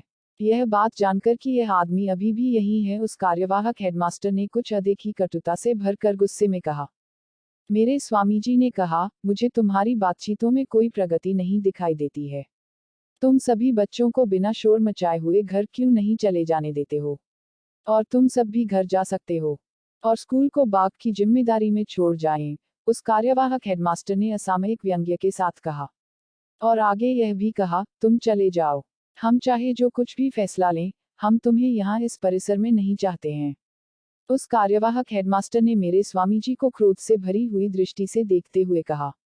इस बात पर मेरे स्वामी जी चिल्लाकर पड़े, अगर मेरी उपस्थिति ही वास्तविक समस्या है और यह समस्या बाघ से भी बढ़कर है, तो मैं चला ही जाऊंगा, परंतु तुम मुझे दोबारा मिलोगे, मुझे इस बात में बिल्कुल भी संदेह नहीं है। कुछ अधिक ही रहस्यमय तरीके से वह वहां से चले गए। सबकी निगाहें उनके पीछे लगी रहीं। अंत में वे स्कूल के गेट से आगे जाकर गायब हो गए। मेरे स्वामी केवल उन्हीं लोगों की निगाहों से बाहर हुए, परंतु वह तो पास में ही थे, एक पुलिया पर बैठे हुए थे, और वहां से स्कूल बरामदे में क्या चल रहा है उसे वे साफ साफ देख रहे थे। उनकी सिर चकरा देने वाली बकबक के एक भी शब्द को चूकने नहीं दे रहे थे। उन्होंने सुना, तुरंत एक बंदूक का इंतजाम करो। क्या किसी को गोली चलाना आता है? पुलिस सुपरिंटेंडेंट के पास एक बंदूक है, परंतु वह तब तक उसका उपयोग नहीं कर सकता है जब तक कि मजिस्ट्रेट का आदेश नहीं हो जाता। वह कहाँ रहता है? वह न्यू एक्सटेंशन में रहा करता था। वह जो तीसरे क्रॉस कॉर्नर पर पीला सा मकान है। अब वह सरकारी क्वार्टरों में चला गया है। अधिक अच्छा यही है कि हम एल्फोंजे को बुला लें। वह एक अच्छा शिकारी है, उसके पास लाइसेंस वाली दुनाली बंदूक है। उसके घर की दीवारें जंगली भैंसों के सिरों से भरी पड़ी हैं और इसी प्रकार के और भी जानवर हैं। वह एक अच्छा शिकारी है, परंतु वह एक घोषित शिकारी है जो गैरकानूनी रूप से शिकार करता है और उसकी बंदूक जब्त हो गई है। ऐसा नहीं हो सकता है। मैंने उसे कल ही मार्केट गेट पर देखा था। क्या तुमने उसे बंदूक के साथ देखा था? वह बाजार में अपनी बंदूक क्यों लाएगा? मैंने उससे बातचीत की थी और उसने कहा था कि वह अगले 4 दिनों में जंगल में कैंप करने जा रहा है। यह एक अफवाह है कि उसके शिकार करने का लाइसेंस जब्त हो गया है। लेकिन उसने तो कहा था कि वह कैमरे से शूटिंग कर रहा है। उसके कैमरे से शायद गोलियां भी निकलती होंगी। ऐसे लोगों का तुम विश्वास मत किया करो, ये लोग वास्तविक रूप से शिकार चोर हैं। अब मैंने एक गुर्राहट को निकलने दिया, यह एक हल्की सी गुर्राहट थी, और इससे वे लोग तुरंत अपना ध्यान अपने सामने आए हुए कार्य पर ले आए। अधिक अच्छा हो कि DFO को बुलवा लिया जाए। DFO क्या होता है? तुम्हारे कहने का मतलब है कि तुम DFO नहीं जानते हो कि यह जिला वन अधिकारी होता है। इस पर जिस आदमी को सही सही समझाया गया वह नाराज हो उठा, और अपमानजनक और क्रोध भरे शब्दों का आदान प्रदान हुआ। अंत में कार्यवाहक हेडमास्टर को बीच में दखल देना पड़ा और उसने याद दिलाया कि वे लोग असामयिक रूप से फालतू बातचीत में उलझा रहे हैं। और फिर वह स्कूल के नौकर की ओर घूमा और उससे पूछा, क्या तुम जानते हो कि DFO कहाँ रहता है? नहीं, श्रीमान जी, उसने तुरंत ही उत्तर दिया। एक विद्यार्थी आगे बढ़कर आया, वह एक छोटी उम्र का बच्चा था। जब सभी दूसरे लोग स्कूल के हॉल में घुस गए थे तब किसी प्रकार से वह पीछे ही रह गया था। रवि मेरा दोस्त है, मैं जानता हूँ कि वह कहाँ रहता है। रवि कौन है? उसका उत्तर ढेर सारी इसकी उसकी बातों के शोर में खो गया। यह मत भूलो कि हेडमास्टर जी नीचे नहीं आ सकते हैं। वह अपनी अटारी में कब तक सिकुड़कर बैठे रह सकते हैं? तुम्हें यह कैसे पक्का विश्वास है कि वे चढ़कर अटारी में घुस गए थे? दरवाजा बंद करते समय लोगों ने उनकी झलक को देखा था। इस प्रकार के प्रश्न दर प्रश्न करने में समय मत बिगाड़ो। वे किसी व्यवहारिक समाधान पर पहुंचने में असमर्थ प्रतीत हो रहे थे। मेरे स्वामी जी पुलिया पर बैठे हुए थे, वे यह कहने के लिए वापस आ गए, अगर तुम इसी तरह से बातें करते रहोगे तो मैं दौड़ कर जाऊंगा और बाघ को बाहर कर दूंगा। अरे, क्या तुम ऐसा कर दोगे? तुम खाए जाने वाले पहले आदमी होंगे, किसी मूर्ख ने ऐसा कहा। और सभी सदस्यों ने कहा, हमने कहा था कि तुम यहाँ से बाहर ही रहना, तुम वापस क्यों आ गए हो? एक दूसरे अध्यापक को इस बात में संदेह पैदा हो रहा था। मुझे यह संदेह है कि क्या यह पुलिस का मामला है? किसी कानून को तो तोड़ा नहीं गया है। उद्धरण चिन्ह। क्या यह बात कानून से सही है कि एक बाघ को सार्वजनिक मार्ग पर खुला रहने दिया जाए? किसने इसको खुला छोड़ दिया? किसी ने नहीं, यह अपने आप आ गया। सर्कस वाला आदमी जिम्मेदार है, लेकिन वह तो मर चुका है। उन्हें सार्वजनिक सुरक्षा को खतरे में डालने के लिए फिल्म प्रोड्यूसर को गिरफ्तार करना चाहिए। वे लोग कहाँ हैं? वे सब गायब हो गए हैं, बाघ के सामने से भाग गए हैं। अपना टूटा हुआ कैमरा भी ले गए हैं। अब हम उनके पीछे नहीं जा सकते हैं। मुझे इसमें भी आश्चर्य नहीं होगा कि बाघ उन सबको खा गया होगा। मैं ऐसा नहीं सोचूंगा, मेरे स्वामी जी ने फिर से कहा। वह कोई नरभक्षी नहीं है। क्या वह नरभक्षी नहीं है? क्या तुमने उसकी परीक्षा ले ली है? यह बात जानकर कि यह आदमी अभी भी यही है, उस कार्यवाहक हेडमास्टर ने कुछ अधिक ही कटुता से भरकर गुस्से में कहा। मेरे स्वामी जी ने कहा, मुझे तुम्हारी बातचीतों में कोई प्रगति नहीं दिखाई देती है। तुम सभी बच्चों को बिना शोर मचाए हुए घर क्यों नहीं चले जाने देते हो? और तुम सब भी घर जा सकते हो, और स्कूल को बाघ की जिम्मेदारी में छोड़ जाएं, उस कार्यवाहक हेडमास्टर ने असामयिक व्यंग्य के साथ कहा। और आगे यह भी कहा, तुम चले जाओ। हम चाहे जो कुछ भी फैसला लें, हम तुम्हें यहाँ इस परिसर में नहीं चाहते हैं। उस कार्यवाहक हेडमास्टर ने मेरे स्वामी जी को क्रोध से भरी हुई दृष्टि से देखते हुए कहा। इस बात पर मेरे स्वामी जी चिल्लाकर पड़े, अगर मेरी उपस्थिति ही वास्तविक समस्या है और यह समस्या बाघ से भी बढ़कर है तो मैं चला ही जाऊंगा, परंतु तुम मुझे दोबारा मिलोगे, मुझे इस बात में बिल्कुल भी संदेह नहीं है। कुछ अधिक ही रहस्यमय तरीके से वह वहां से चले गए। सबकी निगाहें उनके पीछे लगी रहीं। अंत में वे स्कूल के गेट से आगे जाकर गायब हो गए। मेरे स्वामी केवल उन्हीं लोगों की निगाहों से बाहर हुए, परंतु वह तो पास में ही थे, एक पुलिया पर बैठे हुए थे और वहां से स्कूल बरामदे में क्या चल रहा है उसे वे साफ साफ देख रहे थे। उनकी सिर चकरा देने वाली बकबक के एक भी शब्द को चूकने नहीं दे रहे थे। उन्होंने सुना, तुरंत एक बंदूक का इंतजाम करो। क्या किसी को गोली चलाना आता है? पुलिस सुपरिंटेंडेंट के पास एक बंदूक है, परंतु वह तब तक उसका उपयोग नहीं कर सकता है जब तक कि मजिस्ट्रेट का आदेश नहीं हो जाता। वह कहाँ रहता है? वह न्यू एक्सटेंशन में रहा करता था, वह जो तीसरे क्रॉस कॉर्नर पर पीला सा मकान है। अब वह सरकारी क्वार्टरों में चला गया है। अधिक अच्छा यही है कि हम एल्फोंजे को बुला लें। वह एक अच्छा शिकारी है, उसके पास लाइसेंस वाली दुनाली बंदूक है। उसके घर की दीवारें जंगली भैंसों के सिरों से भरी पड़ी हैं और इसी प्रकार के और भी जानवर हैं। वह एक अच्छा शिकारी है, परंतु वह एक घोषित शिकारी है जो गैरकानूनी रूप से शिकार करता है और उसकी बंदूक जब्त हो गई है। ऐसा नहीं हो सकता है। मैंने उसे कल ही मार्केट गेट पर देखा था। क्या तुमने उसे बंदूक के साथ देखा था? वह बाजार में अपनी बंदूक क्यों लाएगा? मैंने उससे बातचीत की थी और उसने कहा था कि वह अगले 4 दिनों में जंगल में कैंप करने जा रहा है। यह एक अफवाह है कि उसके शिकार करने का लाइसेंस जब्त हो गया है। लेकिन उसने तो कहा था कि वह कैमरे से शूटिंग कर रहा है। उसके कैमरे से शायद गोलियां भी निकलती होंगी। ऐसे लोगों का तुम विश्वास मत किया करो, ये लोग वास्तविक रूप से शिकार चोर हैं। अब मैंने एक गुर्राहट को निकलने दिया, यह एक हल्की सी गुर्राहट थी, और इससे वे लोग तुरंत अपना ध्यान अपने सामने आए हुए कार्य पर ले आए। अधिक अच्छा हो कि DFO को बुलवा लिया जाए। DFO क्या होता है? तुम्हारे कहने का मतलब है कि तुम DFO नहीं जानते हो कि यह जिला वन अधिकारी होता है। इस पर जिस आदमी को सही सही समझाया गया वह नाराज हो उठा, और अपमानजनक और क्रोध भरे शब्दों का आदान प्रदान हुआ। अंत में कार्यवाहक हेडमास्टर को बीच में दखल देना पड़ा और उसने याद दिलाया कि वे लोग असामयिक रूप से फालतू बातचीत में उलझा रहे हैं। और फिर वह स्कूल के नौकर की ओर घूमा और उससे पूछा, क्या तुम जानते हो कि DFO कहाँ रहता है? नहीं, श्रीमान जी, उसने तुरंत ही उत्तर दिया। एक विद्यार्थी आगे बढ़कर आया, वह एक छोटी उम्र का बच्चा था। जब सभी दूसरे लोग स्कूल के हॉल में घुस गए थे तब किसी प्रकार से वह पीछे ही रह गया था। रवि मेरा दोस्त है, मैं जानता हूँ कि वह कहाँ रहता है। रवि कौन है? उसका उत्तर ढेर सारी इसकी उसकी बातों के शोर में खो गया।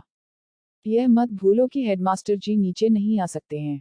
वह अपनी अटारी में कब तक सिकुड़कर बैठे रह सकते हैं? तुम्हें यह कैसे पक्का विश्वास है कि वे चढ़कर अटारी में घुस गए थे? दरवाजा बंद करते समय लोगों ने उनकी झलक को देखा था। इस प्रकार के प्रश्न दर प्रश्न करने में समय मत बिगाड़ो। वे किसी व्यवहारिक समाधान पर पहुंचने में असमर्थ प्रतीत हो रहे थे। मेरे स्वामी जी पुलिया पर बैठे हुए थे, वे यह कहने के लिए वापस आ गए, अगर तुम इसी तरह से बातें करते रहोगे तो मैं दौड़ कर जाऊंगा और बाग को बाहर कर दूंगा। अरे, क्या तुम ऐसा कर दोगे? तुम खाए जाने वाले पहले आदमी होंगे, किसी मूर्ख ने ऐसा कहा। और सभी सदस्यों ने कहा, हमने कहा था कि तुम यहाँ से बाहर ही रहना, तुम वापस क्यों आ गए हो? मैं सिर्फ यह देखने आया हूँ कि क्या तुम लोग कोई उपयोगी बात कहोगे या कोई उपयोगी काम करोगे। मुझे उन बच्चों पर दया आती है जिनका शिक्षण और प्रशिक्षण तुम लोगों के हाथों में है। इस पर वह कार्यवाहक हेडमास्टर आगे बढ़कर आया और बोला, इस स्थान से चले जाओ, यह हमारा स्कूल है। हेडमास्टर की अनुपस्थिति में स्वतः उनका स्थान प्राप्त कर लेता हूँ। मैं तुम्हें पहले भी बता चुका हूँ। हाँ, मुझे याद है, मैंने भी यह कहा था कि जब कोई हेडमास्टर, चाहे भले ही वह कार्यवाहक हो, वह यदि कोई आदेश देता है तो इसका उसी समय पालन किया जाना चाहिए। और वह वापस जाकर गेट के पास बनी हुई पुलिया के ऊपर बैठ गए। वह उनके दृश्य क्षेत्र से बाहर थे परंतु श्रवण शक्ति से बाहर नहीं थे। अचानक ही उन्होंने एक शोर मचाती हुई मोटरसाइकिल पर बैठे हुए एक आदमी को देखा। उसकी मोटरसाइकिल ने सभी आवाजों को डुबो दिया था। वह एक बंदूक लिए हुए था। उसकी चाल मेरे स्वामी जी के पास पहुंचकर कुछ धीमी हो गई और उसने उत्तेजनापूर्वक पूछा, मैंने यहाँ कहीं एक बाग के बारे में सुना है, क्या यह सच है?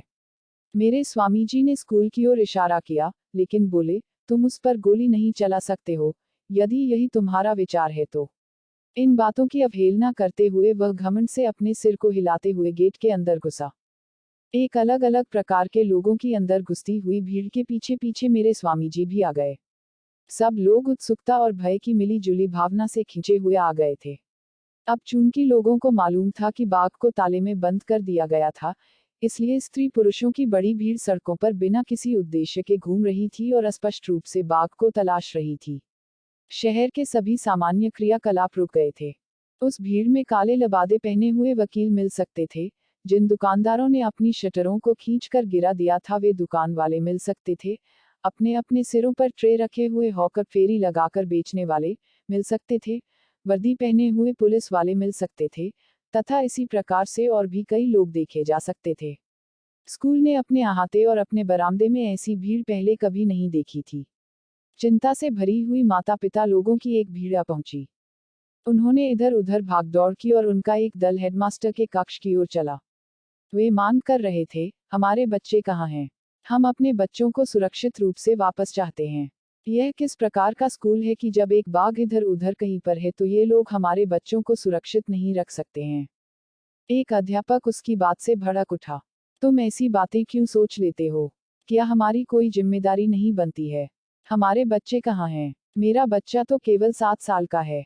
यह गलती हो गई कि बाघों से भरे हुए इस अभागे स्कूल में हमने बच्चे को भेज दिया। तुम शायद हमेशा ही स्कूल पर हमला बोलने को तैयार रहते हो। एक मोटा तगड़ा पिता अपनी मुट्ठियों को हिलाता हुआ आगे बढ़कर आया। ज्ञान की बातों को मत छाड़त रहो। हमें तुम्हारा ज्ञान नहीं चाहिए। बच्चे कहाँ हैं? जब तुम्हें पता लग गया था कि एक बाघ शहर में भाग कर आ गया है तो तुम्हें स्कूल बंद कर देना चाहिए था। मैं तुम सबको कुचल कर रख दूंगा और स्कूल को आग लगा दूंगा। वह अध्यापक उस दबंग आदमी और बाघ के बीच में फंसकर भयभीत दिख रहा था। उसने कांपती हुई आवाज में कहा, हमने उनको जल्दी ही छोड़ दिया था, लेकिन वे फिर वापस आ गए। इसी बीच में, ताला बंद किए गए हॉल में बच्चों के शोर को सुनकर, लोगों का एक दल आगे बढ़कर गया और जबरदस्ती दरवाजा खोल दिया और बच्चे कमरे से ऐसे बाहर निकले जैसे जलद्वार के खोल दिए जाने पर भरा हुआ पानी बाहर निकलने लगता है। वे खुशी के मारे चीख रहे थे और शोर मचा रहे थे। वहां की हड़बड़ाहट अपने चरम पर थी। बंदूक लिए हुए एक आदमी लंबे कदम भरता हुआ अंदर आ गया। वह अपनी बंदूक को पोजीशन में उठाए हुए था और अपनी पूरी आवाज में चिल्ला रहा था, हर कोई दूर हट जाओ। अगर किसी को चोट लग गई तो मैं जिम्मेदार नहीं होऊंगा। मैं गिनती गिनूंगा। मेरे 10 गिनने से पहले हर किसी को रास्ता साफ कर देना होगा। नहीं तो मैं गोली चला दूंगा और यदि किसी व्यक्ति के साथ कोई दुर्घटना हो गई तो मैं जिम्मेदार नहीं रहूंगा। और उसने अपनी दुनाली बंदूक को ऊपर उठाया तथा हवा में लहराया। वह पूछ रहा था, क्या यह वहां अंदर है? मैं उस पर दरवाजे से होकर गोली चलाऊंगा। अरे नहीं, ऐसा नहीं करना। वहां अंदर हेडमास्टर भी है। वह ऊंचाई वाले स्थान पर चढ़ गया था और वहीं चिपका हुआ बैठा है। मैं निशाना लूंगा और ठीक उसी पर चोट करूंगा, केवल बाघ पर ही। तुम बाघ की पीठ पर एक फूल रख देना या फिर खुद हेडमास्टर को ही रख देना, लेकिन मेरी गोली और सब कुछ छोड़ देगी, केवल उस जानवर को ही नीचे ढेर कर देगी। इसी समय मेरे स्वामी जी आगे बढ़कर आए और बोले, इस शब्द का उपयोग फिर दोबारा कभी मत करना। कौन सा शब्द? बंदूकधारी एल्फोंसे ने पूछा। जानवर एक भद्दा और क्रूरतापूर्ण शब्द है। अपने काम में मन लगाओ। यही मेरा काम है, मेरे स्वामी जी ने उत्तर दिया, और लोगों को यह डर लग रहा था कि उनको गोली लग सकती है, इसलिए उन लोगों ने उन्हें खींच लिया। वह बंदूकधारी अपनी योजनाओं में आगे बढ़ता रहा। परंतु तुम्हें कैसे पता लगेगा कि वह उस कमरे में कहाँ है? अगर दरवाजे को धक्का मारकर हल्का सा खोला जाए, तो मैं तुरंत ही। अगर बाघ बाहर भाग जाता है तो। अरे वाह, एक दौड़ता हुआ बाघ कोई समस्या नहीं है। मैंने 100 मील प्रति घंटे की रफ्तार से दौड़ते हुए प्राणियों को नीचे गिराया है। नहीं, नहीं, दरवाजा खोलने का प्रश्न ही नहीं है, यह असंभव है। फिर, मेरे लिए एक सीढ़ी लाओ। मैं ऊपर जाऊंगा और उसको छत से शूट करूंगा। अगर कुछ एक टाइलें हट जाती हैं तो इतना ही पर्याप्त होगा। किसी को पड़ोस के घर से सीढ़ी लाने के लिए धकियाया गया था। सब लोग चुपचाप प्रतीक्षा कर रहे थे। ऐसा प्रतीत हो रहा था कि उस बंदूकधारी को देखकर किसी भी प्रकार से वह भीड़ शांत हो गई थी। वे धीमी धीमी आवाजों में बोल रहे थे। एल्फोंसे ने मांग की, सीढ़ी कहाँ है? उसने आदेश देने की भूमिका में पूछा, सीढ़ी लाने कौन गया है? लोगों ने एक दूसरे की ओर देखा, और कोई भी उत्तर देने के लिए आगे बढ़कर नहीं आया। इस पर एल्फोंसे ने एक बिगैल बच्चे की तरह जमीन पर अपना पैर पटका और गुस्से से पूछा, यहाँ का इंचार्ज कौन है? वह कार्यवाहक हेडमास्टर अब आगे आने के लिए अनिच्छुक हो रहा था, एक ओर बाघ और दूसरी ओर वह बंदूक चलाने वाला आदमी था। उसने अपने आप को छिपाने की और किसी की नज़र में आए बिना ही खिसक जाने की कोशिश की थी। लेकिन कुछ दूसरे लोगों ने उसके हाथ को पकड़ लिया और यह चिल्लाते हुए आगे की ओर धक्का दिया, यही है हमारे प्रथम सहायक, जब हेडमास्टर कहीं और होते हैं तो इन्हीं के पास अधिकार होता है। उस कार्यवाहक हेडमास्टर ने कहा, हेडमास्टर अभी भी वहीं अपने कमरे में हैं। वह वास्तव में कहीं दूर नहीं गए हैं। अच्छा, अच्छा, किसी ने व्यंग्य करते हुए कहा। परंतु क्या वह इस हालत में हैं कि वे कोई आदेश दे सकें? शायद इस हालत में तो नहीं है, ऐसा भी हो सकता है कि यदि वे बाग के अंदर से बोल रहे हों तो सुनाई ही न दे रहा हो, एक मस्खरे हंसोड़ व्यक्ति ने सुझाव देते हुए कहा। और वहां चारों ओर एक खिलखिलाहट शुरू हो गई। इस पर मेरे स्वामी जी आगे बढ़कर आए और उन्होंने पूछा, क्या यह एक छिछोरेपन का समय है? एल्फोंसे क्रोध में भरकर उनकी ओर मुड़ा। तुम कौन हो? मेरे स्वामी जी ने कहा, अरे, एक बार फिर दोबारा वही प्रश्न आ गया। इतने सारे लोग जिस प्रश्न को पूछ रहे हैं, काश मैं उस प्रश्न का उत्तर दे पाता। मैं तुमसे बातें करते हुए अपने समय को बर्बाद करने के लिए तैयार नहीं हूँ। अब भागो यहाँ से, व्यवधान मत डालो। मुझे इस बात की कोई परवाह नहीं है कि तुम कौन हो या फिर तुम क्या हो। तुम लंगोटीधारी, दाढ़ी बढ़ाए हुए पागल हो। इसके पश्चात उसने उस कार्यवाहक हेडमास्टर की ओर ध्यान दिया और कठोरता के साथ पूछा, क्या तुम इस स्कूल के इंचार्ज हो? हाँ, केवल तभी जब हेडमास्टर छुट्टी पर हों। उस समय नहीं जिस समय वे यहीं अंदर हों। उसने हेडमास्टर के कमरे की ओर इशारा करते हुए कहा। एल्फोंसे ने उसे क्रोध से भर कर देखा और बोला, मैं जानता हूं कि तुम खिसकने की कोशिश कर रहे हो। यदि तुम कोई चाल चलोगे तो भगवान ही तुम्हारी मदद करेगा। मुझे सीधे सच्चे लोग पसंद हैं। तुम्हारे पास ही अधिकार है। अगर तुम सोचते हो कि उसे बाघ खा जाए और तुम्हें उसका स्थान पाने का मौका मिल जाए तो तुम गलती पर हो। मैंने उसे सही सलामत बाहर लाने का पक्का निश्चय कर लिया है। अगर मुझे अपने रास्ते में हर किसी वस्तु को शूट करना होगा तो मैं उसे शूट कर दूंगा। अब मेरे लिए एक सीढ़ी मंगाओ। यह जरूरी है। उस कार्यवाहक हेडमास्टर की बोलती बंद थी। भीड़ डर से भरकर चुप रहने की स्थिति में होकर इस सबको देख रही थी। कुछ लोग यह निर्णय ले पाने में असमर्थ थे कि परिस्थिति किस प्रकार से आगे बढ़ सकती है और उन्हें खून खराबे का भी अंदेशा हो रहा था, इसलिए वे वहां से जाने की कोशिश कर रहे थे। एल्फोंसे ने अपनी निगाहों से उस कार्यवाहक हेडमास्टर को पकड़ रखा था और उसने मांग की, मेरे पास तुरंत एक सीढ़ी लाई जाए। हमारे पास इस स्कूल में कोई सीढ़ी नहीं है, ऐसा उसने डरते डरते कहा। क्या तुम्हारे कहने का यह अर्थ है? एल्फोंसे ने घृणा भाव से कहा, कि तुम बिना सीढ़ी वाला स्कूल चलाते हो। किसी शिक्षण संस्थान में सीढ़ी का क्या काम है? असिस्टेंट हेडमास्टर ने दुस्साहसपूर्वक प्रश्न कर डाला। अशिष्ट और निर्लज मत बनो, एल्फोंसे उसकी ओर गुस्से से भरकर देखते हुए बोला। इस पर वह असिस्टेंट हेडमास्टर भयभीत हो गया और उसने उसे ऐसा कहने के द्वारा शांत करने की कोशिश की। हेडमास्टर ने पिछले वर्ष सीढ़ी के लिए प्रार्थना की थी, लेकिन DPI के कार्यालय ने मंजूरी को रोक रखा है। जब तक वे बजट को मंजूरी नहीं देते हैं, तब तक हम एक पिन भी नहीं खरीद सकते हैं। यह प्रक्रिया मूर्खतापूर्ण है, एल्फोंसे ने टिप्पणी की। कुछ दूसरे लोग धीमी आवाज में गुनगुनाए, सही बात है, श्रीमान जी, हम सब आपसे सहमत हैं। हम लोग DPI की मंजूरी के बिना एक डंडा भी नहीं खरीद सकते हैं। तुम डंडा किस लिए चाहते हो? एल्फोंसे ने विषय से अलग हटकर बात करते हुए पूछा। क्या तुम्हारे कहने का यह मतलब है कि तुम इसका प्रयोग लड़कों पर करते हो? जब कभी भी मैं अध्यापकों को ऐसा करते हुए पाता हूँ, तो सबसे पहले मैं उन्हीं को इसका स्वाद देता हूँ। अरे, नहीं, मैंने तो डंडे का सिर्फ इसलिए जिक्र कर दिया क्योंकि यह मेरे दिमाग में आ गया। हम ऐसा काम कभी नहीं करते हैं। हमारे बगीचे में इधर उधर से जानवर आ जाते हैं, और हम डंडे का उपयोग उन्हें भगाने के लिए करते हैं।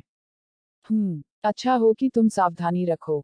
यदि तुम अध्यापक लोग अपनी खाल सुरक्षित रखना चाहते हो तो याद रखो कि जितनी आसानी से मैं जंगल में जंगली जानवरों की खाल को झपट कर उतार लेता हूँ, उतने ही जल्दी मैं जंगली अध्यापकों की खाल को भी उतार लूंगा।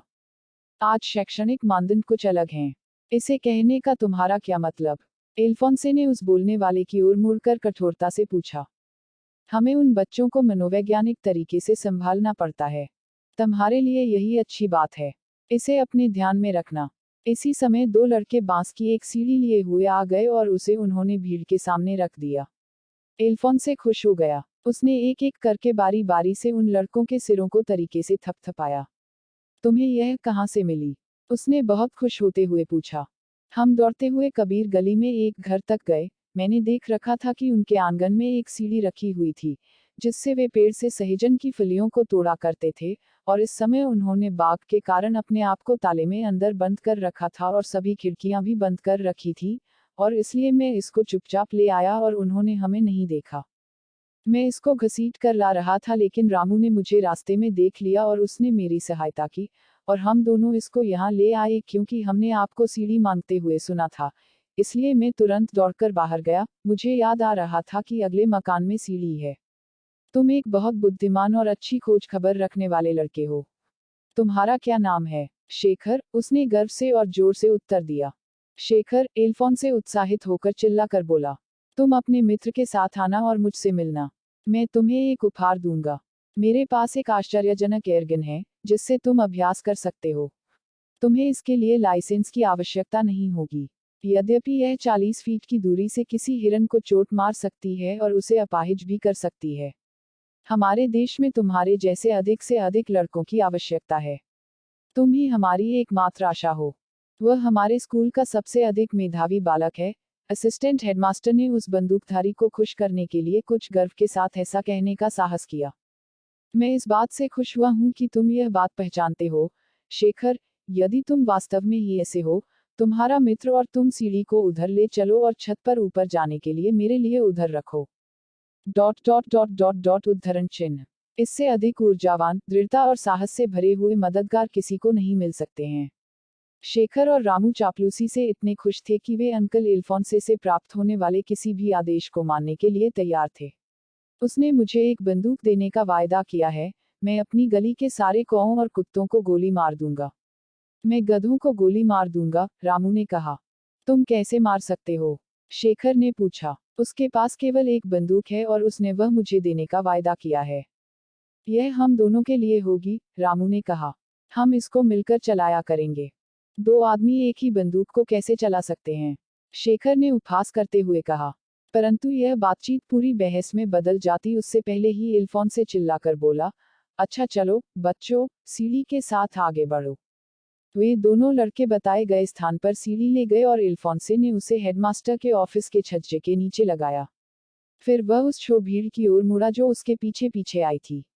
उसने अपने आप को उस अप्रिय कार्य के लिए तैयार कर लिया था। उसने सीढ़ी के पहले डंडे पर पैर रखा और अपने श्रोताओं के सामने मुड़ा। तुम सब लोग शांत रहना और यदि तुम्हारे पास अपना कोई काम है तो अपने काम में ध्यान लगाना। यदि तुम्हें जल्दी ही बंदूक चलने की आवाज सुनाई पड़े तो भयभीत मत हो जाना।